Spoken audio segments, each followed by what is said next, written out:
सो हम last week अखिल रसामृत मूर्ति श्री कृष्ण के बारे में वर्णन कर रहे थे। सो श्री कृष्ण अखिल रसामृत मूर्ति है और भक्तों के साथ अलग अलग रसों में आदान प्रदान करते। तो 5 मुख्य रसों में आदान प्रदान करते हैं वो, और 7 गौण रसों में आदान प्रदान करते। तो 5 मुख्य रस कौन से हैं? हाथ हाथ शांत, सात्विक और वात्सल्य और माधुर्य। ओके ओके, सो ये 5 प्राइमरी रस है। Yes, after this question your devotees are requested to raise their hands, it will become easy, so many devotees are here. Sir No problem. तो भी और 7 गौण रस है। कौन से गौण रस है? कौन हाथ ऊपर करके बताएं? तो गौरी माता जी हाथ खड़ा है, आप बताना चाहेंगे कौन से गौण रस है?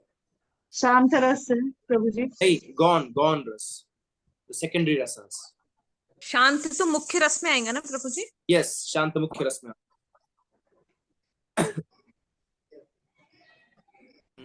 तो आप नोट कीजिए, एक अद्भुत रस, वंडर। दूसरा है हास्य रस, लाफिंग। तीसरा है वीर रस। एक मिनट, वीर रस यानी शिवालजी, विभत्स यानी हास्य रस, रौद्र यानी एंगर, भयानक यानी ड्रेड, करुण यानी कंपैशन। ये 7 गौण रस है, आपने नोट किया? अद्भुत, वंडर, हास्य, लाफिंग। सब डिवोटीज नोटबुक लेके बैठिए आप प्लीज। प्रभु जी क्या नाम बोला ये सबका? क्या नाम बोला? मतलब कह रहे हाथ ऊपर करके, तो भी पूछना मत, प्लीज हाथ ऊपर कीजिएगा। मैंने कहा अद्भुत, वंडर, हास्य, लाफिंग, वीर, शिवालरी। भीष्मदेव का वीर रस था भगवान के साथ में। हास्य रस किसी मधुमंगल का है। हम देखते हैं घासलीनेस, विभत्स, sometimes there's a ghastly feeling in relationship. Anger, raudra,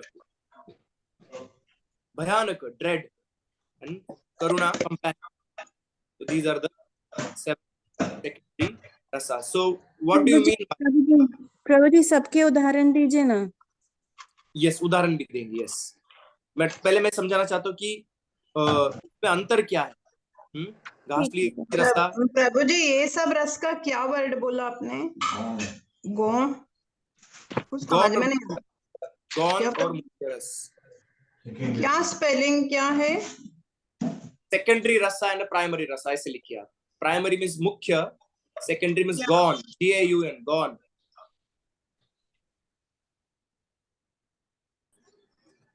तो what is difference between primary रसा एंड सेकेंडरी रसा?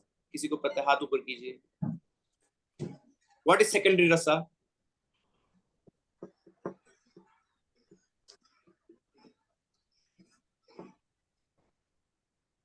जैसे भगवान युद्ध में है तो उनका वीर रस ऐसे। एक हाथ ऊपर करके बताएंगे।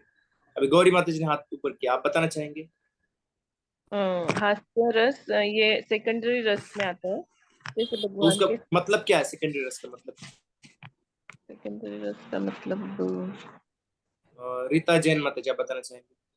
हरे कृष्ण प्रभु जी। गौण रस शायद भक्ति से रिलेटेड कम होंगे, या इसका ऐसा नहीं। और कौन बताना? ऋतुमुन माता जी बताइए, उसके बाद स्वर्णकांति कीर्तन। हरे कृष्णा प्रभु जी, दंडवत प्रणाम। प्रभु जी गौण रस जो है वो भगवान अपनी जब लीलाएं करते हैं तो अपने भक्तों को ये अवसर प्रदान करते हैं कि वो उनकी लीला के अंदर उन्हें सुख प्रदान करें और उनकी इंद्रियों की तुष्टि हो, जिससे तो वो गौण रस में आते हैं। और कोई बताना चाहेगा? स्वर्णकांति कीर्तन माता जी, आप बताइए। भगवान के जो नित्य संगी है उनके साथ जो भी लीला भगवान करते हैं वो प्राइमरी रसास में होती है, और जो सेकेंडरी रसास जो है वो भगवान के डिवोटीज साथ लीला होती है उनकी। भगवान के डिवोटीज क्या? भगवान के जो भक्त रहते हैं उनके साथ जो भी लीला होती है वो सेकेंडरी रसास में होती है, और नित्य संगी जो है उनके साथ प्राइमरी रसास में। ओके, और कोई बताना चाहेगा? माधवी माता जी। हरे Krishna. I feel primary rasas are ever existing, but secondary rasas are appear during if any situation arises for pastime's sake. Right, right. So primary rasas I are think secondary rasas are depending माता upon ji, the नागवेणी Mata ji, आप हाथ खड़ा करके एक एक devotee को बुला रहे हैं। सरिता माता जी। प्रभु जी, भगवान के भक्तों के साथ जो हुआ प्राइमरी रस, सेकेंडरी रस जैसे आपने बताया कि वीर रस, तो ये युद्ध में जो भगवान को अर्जुन के साथ युद्ध में था, तो वहां वीर रस ऐसा कुछ नहीं, यशोदा मैया को भी आता है, गुस्सा आता है कभी कभी, जब कृष्ण माखन चुराते हैं या कभी मिट्टी खा लेते हैं, है ना? ऐसा नहीं है। अपने जो भगवान के नित्य पार्षदों के साथ में भी 7 रसों में आदान प्रदान होता है। Yes. रजनी माता जी, लास्ट अभी। हरे कृष्ण प्रभु जी, दंडवत प्रणाम प्रभु जी। प्रभु जी, मुख्य रस जो है वो हमें भगवान से संबंध के साथ जोड़ते हैं, कोई भी हमारा जो उनसे संबंध बनता है, और 7 गौण रस जो हमारी किसी भी सिचुएशन के अकॉर्डिंग जो हमारे अंदर खुद से आता है। Good good. So I will explain further now कि 5 मुख्य रसों में भगवान अपने नित्य पार्षदों के साथ आदान प्रदान करते हैं, फिक्स रस में रहते हैं। जैसे साख्य रस में मधुमंगल है, सुबल है, स्तोक कृष्ण है, श्रीदामा है, ये सारे भक्त हैं। परंतु जो 7 गौण रस है वो उस प्राइमरी रस को एम्बेलिश करते हैं। उस ऐसा नहीं कि परमानेंट रिलेशनशिप होता है, जैसे वीर रस है तो ऐसा नहीं कि भगवान का कोई भक्त के साथ परमानेंट रिलेशनशिप उस रस में नहीं, परंतु वो आता है जब कोई सिचुएशन के हिसाब से समटाइम दैट पर्टिकुलर सेकेंडरी रस में come forward, that particular relation में happen.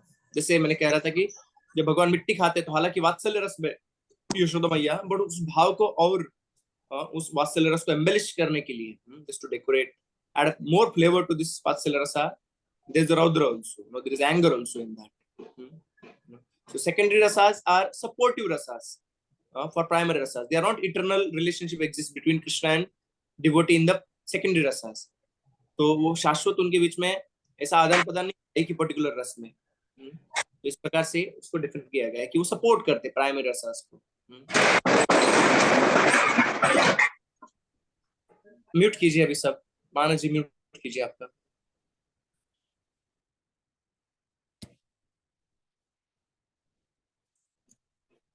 Just a second, I'll make one more post.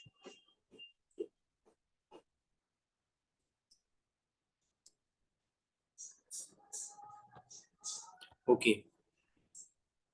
तो ये 7 सेकेंडरी रस है। तो ये 7 रसों में भगवान प्राइमरी रस को सपोर्ट करने के लिए 7 रसों में भी आदान प्रदान होता है। तो जो मैंने आपको श्लोक बताया था 10.43.17, तो अलग अलग रसों में आदान प्रदान किए थे। जो रेसलर्स थे, जो भगवान के साथ मल्ल युद्ध कर रहे थे, that was the rasa of chivalry, वीर रस में। And man of Mathura they were wonderstruck seeing Krishna, तो ये अद्भुत रस था। और जो वहां की स्त्रियां थी मथुरा की, वो भगवान के साथ भगवान का सुंदर रूप देख के आकर्षित हो गई। तो वो रस था, दैट वाज अ मधुर रस और माधुर्य रस। The cowherd boys they were experiencing sakhya rasa with Krishna and laughter also, हास्य रस। And the impious rulers like Kamsa, they were experiencing great anger. There are many rulers were also present. They were experiencing anger that time, Raudras. And parents, they were experiencing karunya and parental affection, vatsalya. माता पिता जो थे भगवान के, वो वात्सल्य और करुणा का अनुभव कर रहे थे। The king of the Bhojas, he felt dread, भयंकर रस का अनुभव कर रहे थे भोजपति। और जो अनप्लीजेंट लिखा गया है, जो मूड लोग थे वो भगवान को जैसे ब्रह्म ज्योति के रूप में देखते हैं। So they're experiencing ghastliness, they were experiencing very घासली फीचर ऑफ द लॉर्ड। तो ये भी एक रस है, घासली को विभत्स से कहते हैं। तो ये विभत्स रस में अनुभव कर रहे थे। और योगी है न्यूट्रलिटी, शांत रस में भगवान का अनुभव कर रहे थे। जैसे हृदय में भगवान को शांताकारं भुजगशयनं पद्मनाभं सुरेशं विश्वाधारं गगनसदृशं मेघवर्णं शुभांगं। भगवान का परमात्मा का दर्शन करके शांत भाव उत्पन्न होता है योगियों के हृदय में। और वृष्णित है भगवान को दास्य रस में देख रहे थे। इसी प्रकार से सारे रसों का अनुभव हो रहा था। 10.43.17 इस पे वर्णन आता है सारे रसों में कैसे भगवान आदान प्रदान कर रहे थे।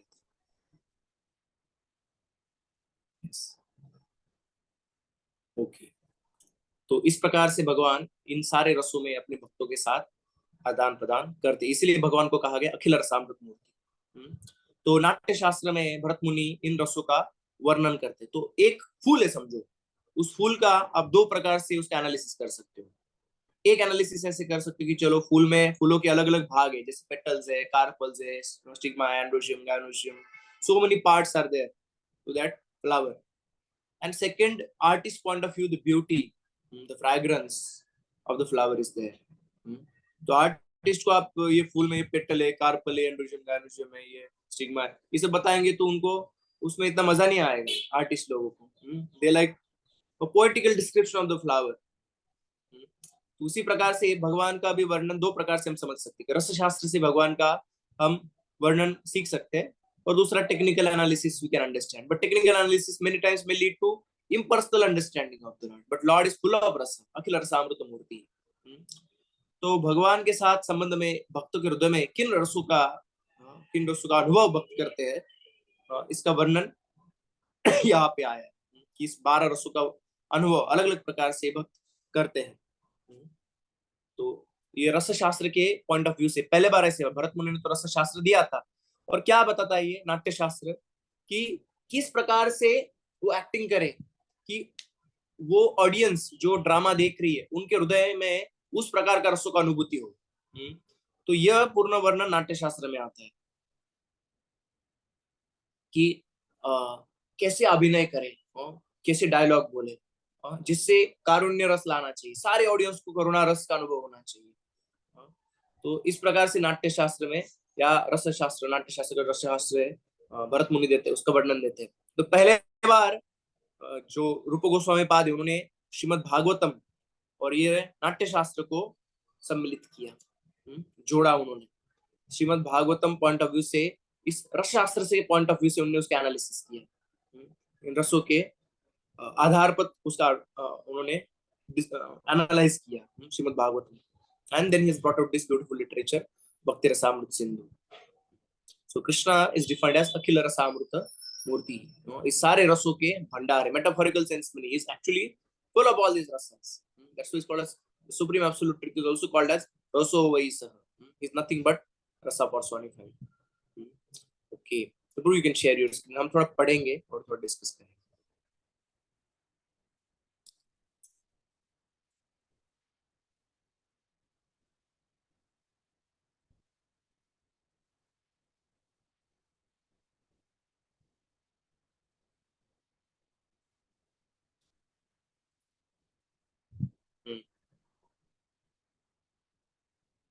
तो दो प्रकार के रसों का वर्णन हम कर रहे थे लास्ट वीक। कौन से दो प्रकार के रसों का वर्णन कर रहे थे? हाथ खड़ा कीजिए।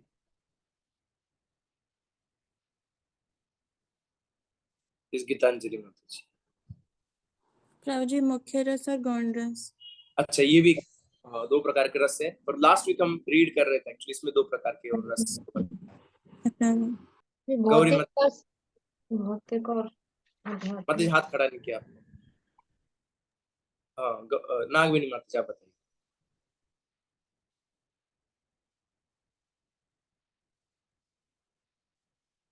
हरि बोल प्रभु। वीर्य रस, हास्य रस नहीं। ओके ओके, और कोई बताना चाहेगा? दो प्रकार के रसों का वर्णन होगा। एक है नैना माता जी। हरे कृष्ण प्रभु जी, दंडवत प्रणाम। भक्ति रस और भौतिक रस प्रभु जी। यस, भक्ति रस और भौतिक रस, ये दो प्रकार के रसों का वर्णन कर रहे थे। तो उसके दो विश्लेषण, दो कैरेक्टरिस्टिक बताए गए भौतिक रस के। क्या है वो? एक है वो भोग और त्याग, इज ऑसिलेटिंग, ऑलवेज ऑसिलेटिंग, और दूसरा चपल सुख, इट इज वेरी टेम्पररी। भौतिक रस कभी व्यक्ति भोगना चाहता है, कभी उसका त्याग करना चाहता है, कांस्टेंट नहीं है। दूसरा है कि वो बहुत ही क्षणिक है, ऐसा वर्णन किया गया था। और ये जो भौतिक रस है, इसका अनुभव हम करते तो कभी हृदय को पूर्ण संतुष्टि नहीं होता है, परंतु आध्यात्मिक रस का अनुभव करने से हृदय का पूर्ण संतुष्टि होता है। भौतिक रस है वो इस ज्यादा से ज्यादा, बहुत ज्यादा, कब तक सीमित है? हमारे इस देह जब तक रहेगा, भौतिक संसार में हम रहेंगे तब तक ही सीमित है, परंतु देह छोड़ने के बाद वो रस भी चला जाएगा। परंतु आध्यात्मिक रस तो इस जीवन के बाद भी कंटिन्यू होते हैं। श्रील प्रभुपाद जी कोट करते हैं, इट कंटिन्यूस। श्रीमताम सुचिनाम देहि योग भ्रष्टो भी जायते। कोई व्यक्ति योग मार्ग से पतन हो जाता है, उसका मृत्यु हो जाता है, तो अगली बार वापस वो कंटिन्यू करता है। कोई धनी परिवार में या कोई आध्यात्मिक परिवार में उसका जन्म होगा और कंटिन्यू करेगा। ये सारा वर्णन लास्ट वीक आया था, है ना। तो spiritual mellows are eternal, and they give complete satisfaction to the self. That was mentioned. Okay, so we'll read now.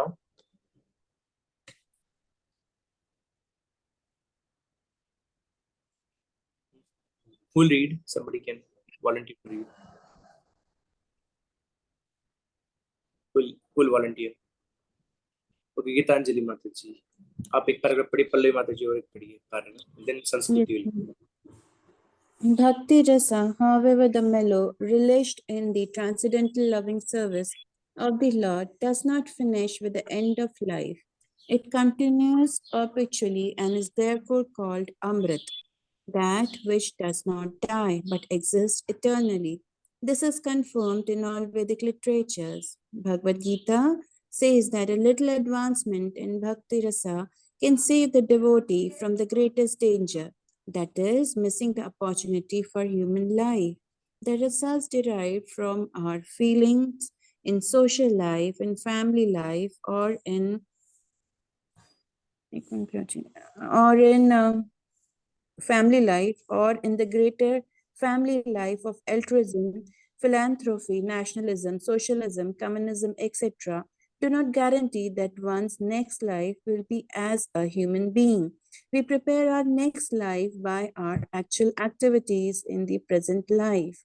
A living entity is offered a particular type of body as a result of his action in the present body. These activities are taken into account by a superior authority known as Deva, or the authority of God. This Deva is explained in the Bhagavad Gita as the prime cause of everything. And in the Srimad Bhagavatam, it is stated that a man takes his next body by Deva Netrena, which means by the supervision of the authority of the Supreme. In an ordinary sense, Deva is explained as destiny. Deva supervision gives us a body selected from the 84 lakh forms. The choice does not depend on our selection, but is awarded. एक minute, Yes, एक माता पूछ रहे कहाँ से, ये preface से पढ़ रहे हैं। जिनके पास हिंदी किताब है वो प्रीफेस में देख सकते हैं। I think will read Hindi next time, but ये प्रीफेस से देख सकते हैं आप। यस माता जी, प्लीज कंटिन्यू। प्रभु जी, हम कौन सी बुक पढ़ रहे हैं, एक बार मुझे भी बता दो। माता जी भक्ति रसामृत सिंधु पढ़ रहे हैं। इंग्लिश हिंदी दोनों में नाम क्या है? भक्ति रसामृत सिंधु हिंदी में, इंग्लिश में नेक्टर ऑफ डिवोशन। अच्छा, नेक्टर हरे कृष्णा प्रभु जी, पेज नंबर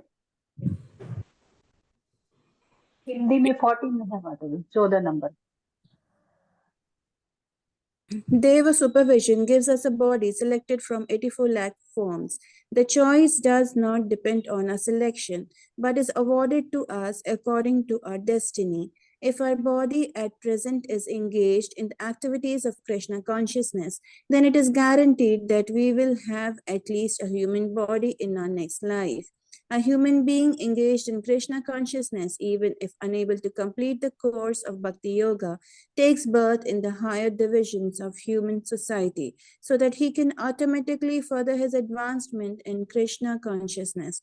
Therefore, ओके, ये पढ़ लीजिए।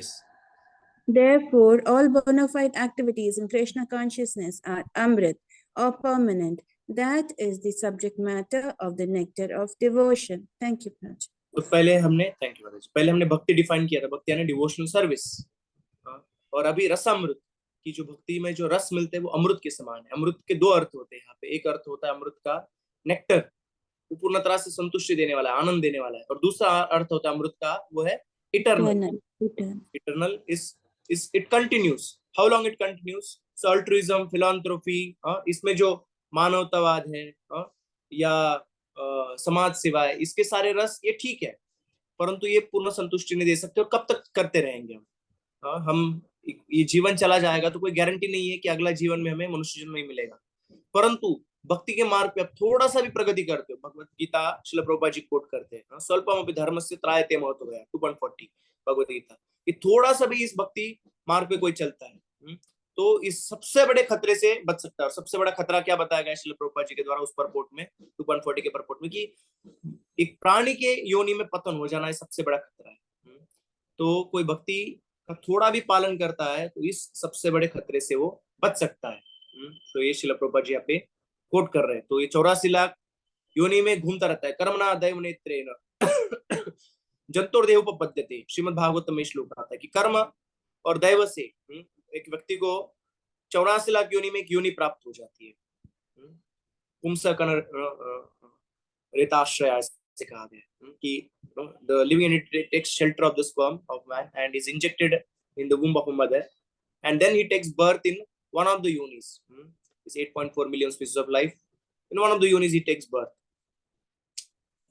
परंतु जो भक्ति में कोई लगता है तो इस प्रकार से 84 लाख योनि में उसको निचले योनि में पतन नहीं होता, उसको मनुष्य जीवन उसको प्राप्त होता है, ऐसे यहाँ पे कहा गया। तो ये फायदा है भक्ति रस का। आध्यात्मिक रस का आप थोड़ा भी अनुभव करते हो तो आपको मनुष्य जीवन तो कम से कम पक्का है, परंतु बाकी भौतिक रस का अनुभव कोई करता है तो उसका कोई गारंटी नहीं है। सबसे बड़ा खतरा है कि हमारा पतन हो सकता है।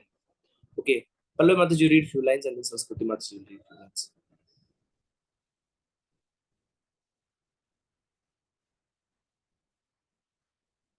पल्लवी सोनी माता जब पढ़ेंगे। हाँ जी प्रभु जी, मेरे पास हिंदी में है, पढ़ो। Hare Krishna. This eternal engagement in Bhakti Rasa can be understood by a serious student upon studying the nectar of devotion.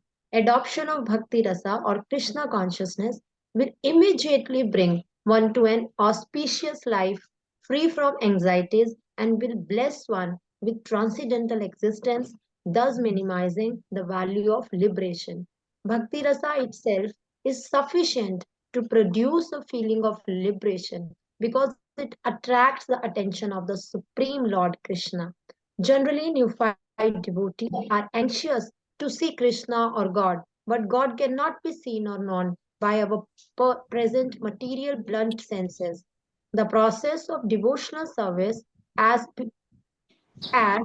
it is recommended in the Nectar of Devotion, will gradually elevate one from material condition of life to the spiritual status wherein the devotee becomes purified of all the designations. Okay माता जी, तो यहाँ पे मोक्ष लघुता कृता, minimize the value of liberation. भक्ति का एक कैरेक्टरिस्टिक यहाँ पे प्रभुपाद जी बताते कि मोक्ष लघुता कृता, उसमें मोक्ष का सुख भी क्षुल्लक लगता है। जो भक्ति करता है उसको मोक्ष का सुख का भी कोई आकर्षण नहीं होता है। तो भक्ति रस by a serious student upon studying nectar of devotion, this eternal engagement in bhakti rasa can be understood. तो कैसे इस भक्ति रस में हम लग सकते हैं और उससे क्या अनुभव होते हैं? जो नेक्टर ऑफ डिवोशन गंभीरता से अभ्यास करेगा तो उसे पता चलेगा। और इस भक्ति रस का अनुभव करने से क्या होता है? सारे जीवन के सारे ताप, सारी चिंताएं मिट जाती है, व्यक्ति पूर्ण तरह से संतुष्ट हो जाता है। तो आगे संस्कृति माता जब पढ़ेंगे। Hare Krishna, Prabhuji, Dandavat Pranam. The senses can then become uncontaminated, being constantly in touch with Bhakti Rasa. When the purified senses are employed in the service of the Lord, one becomes situated in Bhakti Rasa life. And any action performed for the satisfaction of Krishna in this transcendental Bhakti Rasa stage of life can be relished perpetually. When one is thus engaged in devotional service, all varieties of rasas or mellows turn into eternity. In the beginning, one is trained according to the principles of regulation under the guidance of the Acharya or spiritual master. And gradually, when one is elevated, devotional service becomes automatic and spontaneous eagerness to serve Krishna. There are 12 kinds of rasas, as will be explained in this book, and by renovating our relationship with Krishna in 5 primary rasas, we can live eternally in full knowledge and bliss. Okay, thank you माता जी। तो इसमें बताया गया है कि हम भक्ति करने से हमारे इंद्रियों का शुद्धिकरण होगा। अभी हमारी इंद्रिय अशुद्ध है और इस अशुद्ध इंद्रियों के द्वारा हम भगवान की भक्ति का आस्वादन पूर्णता नहीं कर सकते हैं, परंतु भक्ति करने से इंद्रिय शुद्ध हो जाएंगे। और इंद्रिय शुद्ध इंद्रियों का क्या कैरेक्टरिस्टिक है, उनका क्या विशिष्टता है? उनका विशिष्टता ये है कि वो भगवान के भक्ति की तरफ, भगवान की तरफ ही आकर्षित होता है, अध्यात्म मार्ग की तरफ ही वो आकर्षित होती है, भौतिक रस की तरफ आकर्षित नहीं होती है जब इंद्रियों का शुद्धिकरण होता है, और भगवान का वास्तविक हम आस्वादन कर सकते हैं। तो ये भक्ति रस का यहाँ पे वर्णन आया है। तो इस भक्ति रसामृत सिंधु, इसको सागर भी कहते हैं, और इस भक्ति रसामृत का इस सागर, इसके 4 डिवीजन बताए गए। उसके 4 डिवीजन कौन से है? रूप गोस्वामी पाद उसकी 4 डिवीजन करते हैं, पूर्व विभाग, पश्चिम विभाग, उत्तर विभाग और दक्षिण विभाग। तो ये जो हम अभी जो पढ़ रहे हैं वो पूर्व विभाग पढ़ रहे हैं। जो 19 चैप्टर है उसमें पूर्व विभाग है, और उसके भी 4 भाग दिए गए। तो प्रभुपाद जी ने तो 19 चैप्टर बताए, उसमें वेव्स बताए गए, वेव्स यानी उसमें लहरें, उसमें 4 लहरें। कौन सी लहर है उसमें? तो पहला जो इंट्रोडक्शन और चैप्टर बनाता है उसे कहा गया है सामान्य भक्ति। उसके बाद में यहाँ पे प्रभुपाद जी बताते हैं कि गुरु के मार्गदर्शन में और शास्त्रों में जो नियम बताए गए हैं, शास्त्रों में जो आज्ञाएं बताई गई, शास्त्र the devotion service under the guidance of the scriptures, it is called as sadhana bhakti. ये दूसरा है, उसका दूसरी लहर है।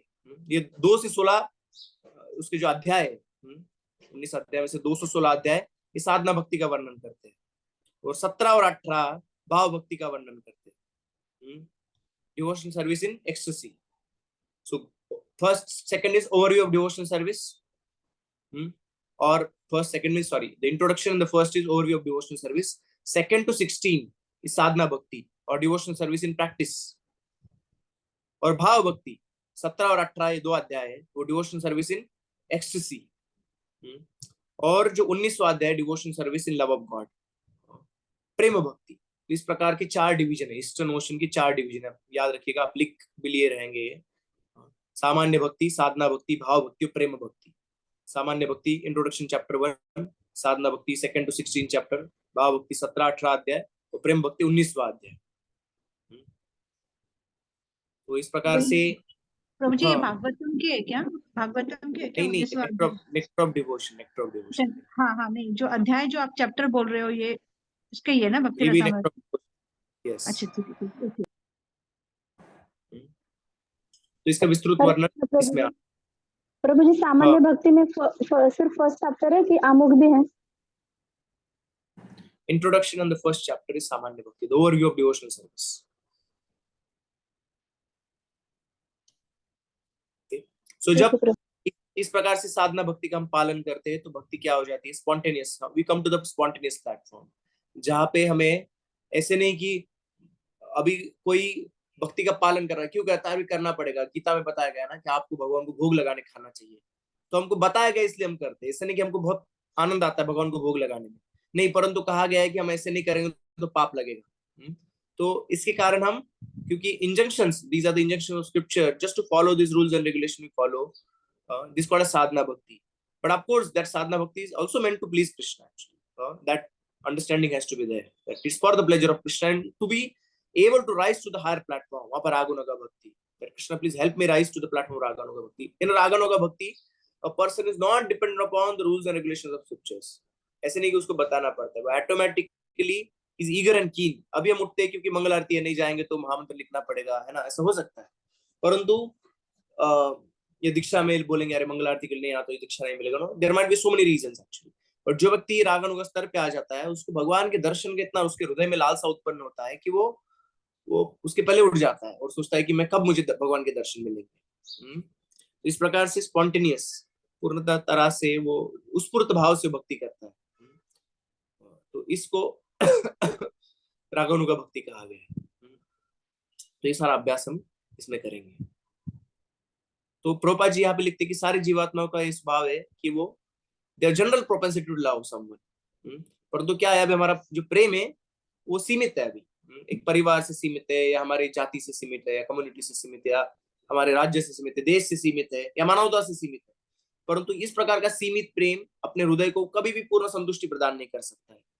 A living entity has unlimited capacity, unlimited desire to love and serve, and that need to be satisfied. That can only be satisfied in connection with Krishna. Then only that person can be happy. The missing point, however, is where to repose our love, so that everyone can become happy. So that love need to be reposed in Krishna. The nectar of devotion teaches us how to stimulate our original love for Krishna, and how to be situated in that position where we can enjoy our blissful life. तो भक्ति रसामृत सिंधु हमें सिखाने वाला है कि कैसे उस प्रेम को कृष्ण में निवेशित किया जाए, जिससे हमारे हृदय को पूर्ण संतुष्टि करना में होगा। इसके लिए कुछ एनालॉजी दिए जाते हैं। शास्त्रों में क्या एनालॉजी दिए जाते हैं इसमें? एक एनालॉजी दिया जाता है जैसे आप एक कोई भी वृक्ष है उसके मूल को पानी डालते हो तो सारे तत्संद भुजोपशाखा उसकी सारी शाखाओं को, पत्तों को, डाली को, सबको पानी पहुंच जाता है। उसी प्रकार Prabhuji, से आप जब when we put food in the stomach. Yeah, second is food in the stomach. When we eat food, then energy reaches to all the limbs of the body. Similarly, when we offer our loving propensity as service to Sri Krishna, then it reaches to each and every person or each and every living being automatically. Our love can be fully satisfied only when it is reposed in Krishna. This theme is the sum and substance of Nectar of Devotion, which teaches us how to love Krishna in a 5 different transcendental mellows. कि किस प्रकार से भक्त भगवान के नित्य पार्षद है वो इन 5 रसों में भगवान के साथ आदान प्रदान करते हैं। ये मुख्य विषय वस्तु है इस भक्ति रसामृत सिंधु का। और उस प्रकार का विशुद्ध प्रेम हमारे हृदय में भी हम कैसे जागरूक कर सकते हैं, ये भक्ति के अंग का, कौन से अंगों का पालन करना चाहिए, किस भाव में करना चाहिए, ये सारा वर्णन इस भक्ति रसामृत सिंधु में आने वाला है। So Nectar of Devotion teaches us science of loving every one of living entity. सारे जीवात्मा को कैसे प्रेम किया जाए, ये सिखाता है। We have failed to create peace and harmony in the human society, even by such great attempts as United Nations. अभी वर्ल्ड वॉर के कगार पे सारा संसार खड़ा है। यूक्रेन रशिया अभी वॉर चल रहा है, उसके बाद में अभी इजराइल और फिलिस्तीन के बीच में भी, पैलेस्टीन के बीच में भी वॉर चल रहा है। उसके बाद में वो लेबनान आ गया, हिजबुल्लाह आ जाएगा, फिर उसके बाद में और भी once they come then more countries may get dragged. So in this way, although there are so many institutions are there in the worldly level to maintain the peace, but unfortunately they have miserably failed to bring out that love and serving attitude. ये प्रेम का भावना जागरूक करने में पूर्ण तरह से वो fail हो चुके हैं। परंतु हम भक्ति सिखाएंगे, ज्ञान भक्ति रसामृत सिंधु में ऐसे शास्त्र का वर्णन है जिससे हर एक जीवात्मा के हृदय में इसका पालन करने से भगवत प्रेम का, हर एक जीवात्मा के प्रति प्रेम का अनुभव कर सकता है, उदय हो सकता है। We can experience love for all beings just by practice of devotional service. If we learn how to love Krishna, then it is very easy to immediately and simultaneously love every living being. It is like pouring water on the root. Okay, यहाँ पे दिया गया जैसे नीचे लेंगे। The nectar of devotion will teach us how to turn the one switch that will immediately brighten everything, everywhere. एक master switch है, master switch लगाए तो सारे घर के लाइट एक साथ चालू हो जाएंगे। उसी प्रकार से हम कृष्ण से प्रेम करना सीख जाएंगे, then we'll develop love for each and every living being automatically.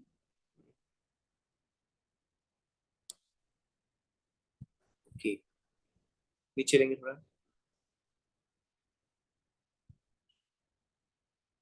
So all these material facilities are there, right? In America, Prabhupada is mentioning is the richest nation in the world, and all the facilities for material comfort are present.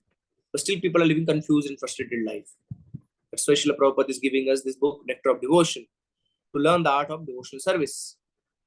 The root cause of dissatisfaction is our dormant loving propensity has not been fulfilled, despite our great advancement in the materialistic ways of life. The Nectar of Devotion will give us practical hints how we can live in this material world perfectly engaged in devotional service, and fulfill all our desires in this life and next life. कैसे हमारी सारी इच्छाओं का पूर्ति हो सकता है और कैसे हमारे प्रेम करने का इच्छा का unlimited love, how our desire to love unlimitedly will be fulfilled. That entire science is explained in Nectar of Devotion. That will be learning. Okay. कोई प्रश्न है किसी का? 10:30 हो चुका है तो कल कंटिन्यू करेंगे बच्चों वाले। हाँ प्रभु जी, एक रिक्वेस्ट था, थोड़ा सा स्लो जाना, क्योंकि हम लोग लिख रहे हैं ना तो लिख नहीं पाते इतना फास्ट। और एक मुझे ये पूछना था, जो गौण रस था ना वो मैं लिख नहीं पाई पूरा। वीर रस, हास्य रस, बीभत्स रस, भयानक रस, कारुण्य रस। कारुण्य के पहले क्या बोला? हास्य रस, वीर रस, बीभत्स रस, रौद्र रस, भयानक रस, अद्भुत रस और कारुण्य रस। और कोई प्रश्न किसी का?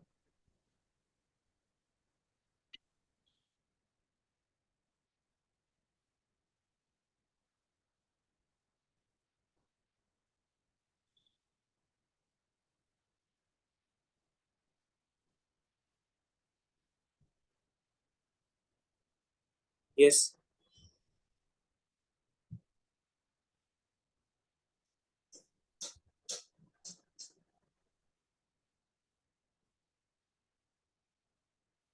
पूछिए, सबका हाथ खड़े है, प्रश्न के लिए खड़े क्या हाथ ये? ओके, नागवेणी माता जी पूछिए आपको।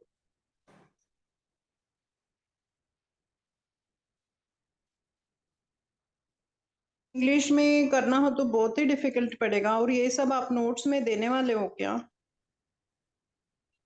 बिकॉज यस, कोई नोट कोई शेयर वर्ड करें। तो इंग्लिश में इमीडिएटली हमको ट्रांसलेट करके हमारा वो बहुत डिफिकल्ट हो रहा है। We'll share the notes. Okay, माता जी। All these are very important points, and you are going so fast, Prabhu. No, माता जी, we are going slow, माता जी। We study all of the first lecture को एक बार।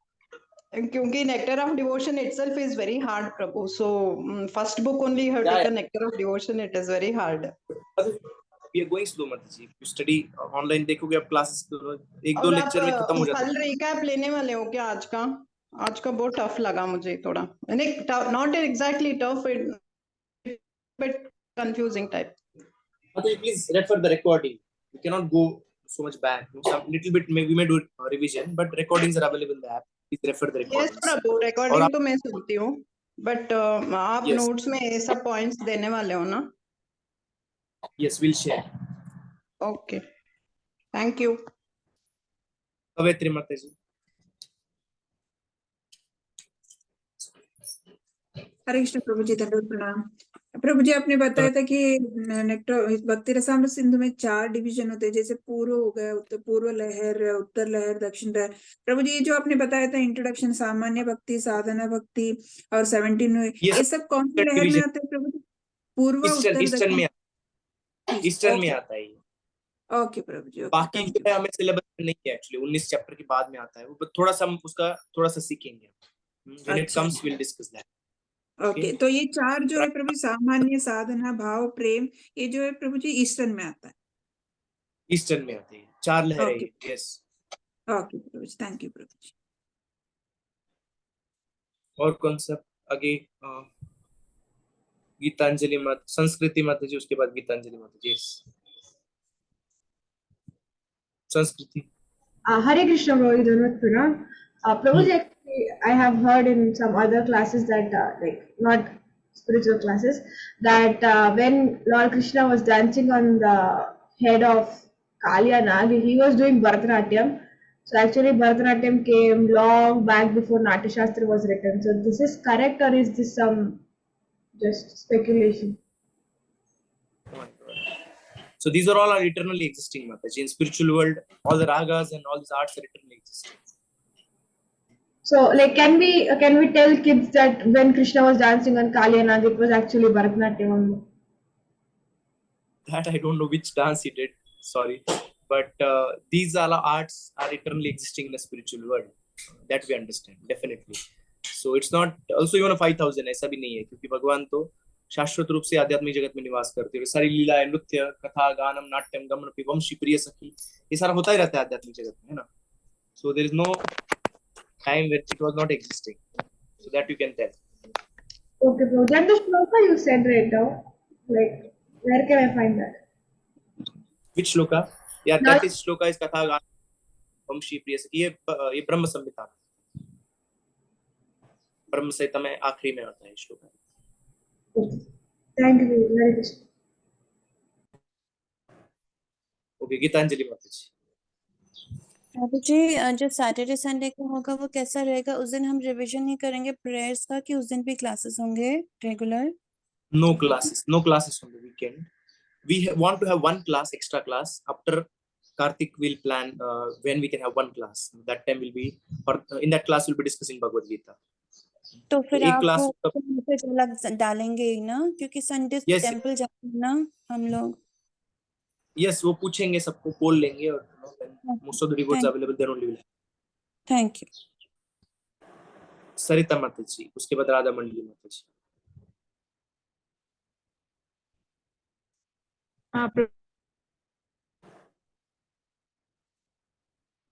Yes माता जी, सरिता माता जी। हाँ, जो primary और secondary रस को गौण रस और मुख्य रस बोल रहे हैं ना? यस, और प्रभु प्राइमरी जी रस जो मुख्य। हाँ, ये जो हम मंडे टू फ्राइडे सीख रहे हैं, इसी का रिकैप सैटरडे संडे होगा क्या? नहीं, सैटरडे संडे सिर्फ हम श्लोका बहुत सारे प्रेयर सीखे पहले उसको। प्रार्थना होगी ना, तो प्रभु जी संडे को तो हम लोग मंदिर जाते हैं एनवीसीसी, तो ये हम नहीं कर पाएंगे, तो सिर्फ सैटरडे को हम प्रार्थनाएं कर पाएंगे। तो ये जो हमारी भक्ति रसामृत की क्लास का रिवीजन इवनिंग को एक बार आप रखने वाले थे वीक में, आप बोल रहे थे। रिवीजन नहीं, हम लोग एक एक्स्ट्रा क्लास बाकी भगवद गीता सीखने के लिए रखना चाहते हैं, तो वो हम रखेंगे, सबको प्लान करके, ठीक है। और हम जा रहे हैं, स्लो ही जा रहे हैं, बहुत फास्ट नहीं जा रहे हैं। कंपेयर करोगे ना तो going not very fast, actually slowly.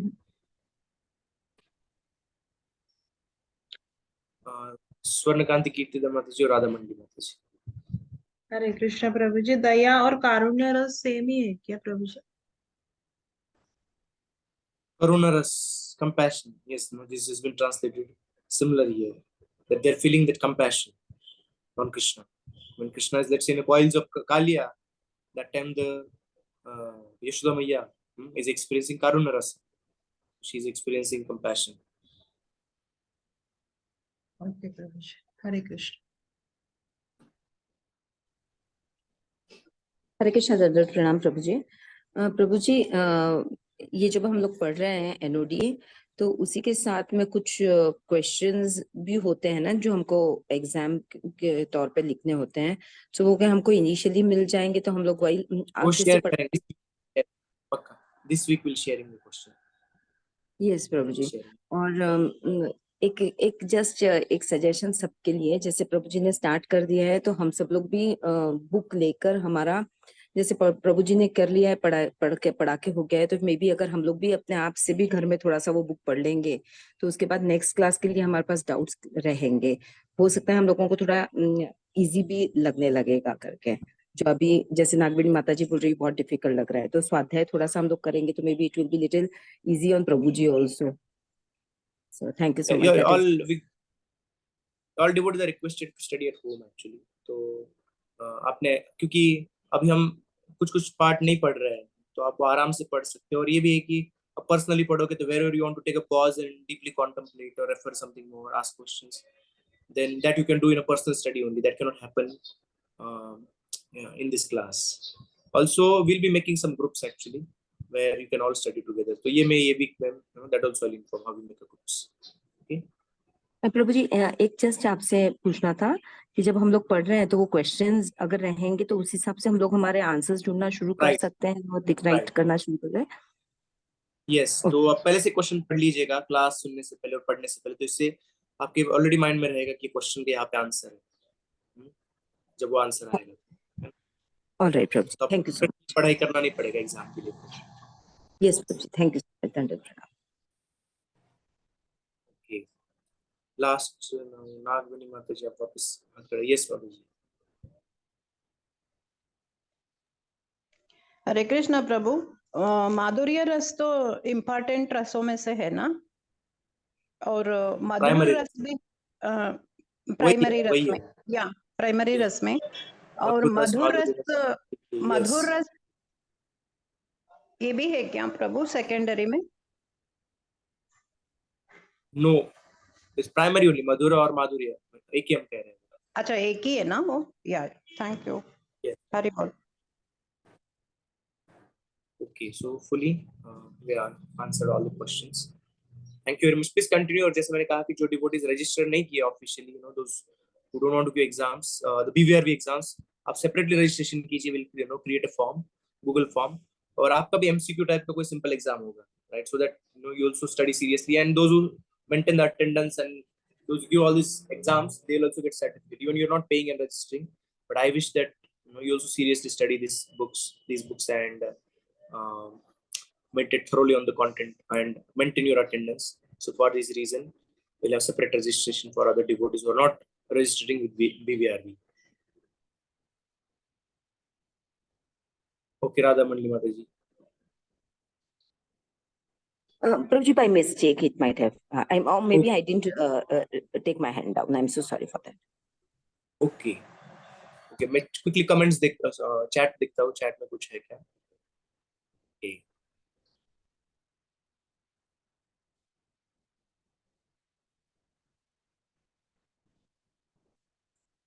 Second rasas are exhibited by Bhakta, जैसे लिखा है। Secondary rasas are, Krishna also experiences secondary rasa. ऐसा नहीं है, mutually they experience. So Krishna also laughs when there's a joke. So Krishna is also experiencing second rasa. So it's not only a devotee experiences rasa. Krishna also experiences rasa and reciprocation with devotee.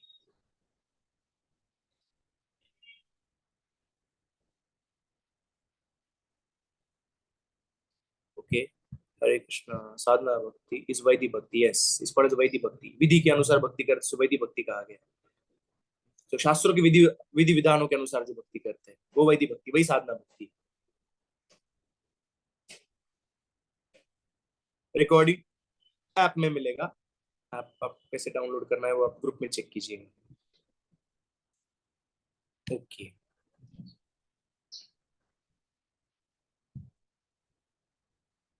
Okay, ठीक है। Thank you very much. 3 times we chant Hare Krishna Mahamantra, then we close. Hare Krishna, Hare Krishna, Krishna Krishna, Krishna Krishna Hare Hare, Hare Ram, Hare Ram, Ram Ram, Hare Hare, Krishna Krishna, Hare Krishna, Krishna Hare Hare, Hare Ram, Krishna Hare Krishna, Krishna Krishna Hare Hare, Hare Ram, Hare Ram, Hare Ram, Hare Krishna, Hare Krishna, Krishna Hare Hare, प्रणाम प्रभु जी। दंडवत प्रणाम। Hare Krishna, Hare Krishna, Hare Hare, Hare Ram, Hare Ram, Hare Krishna।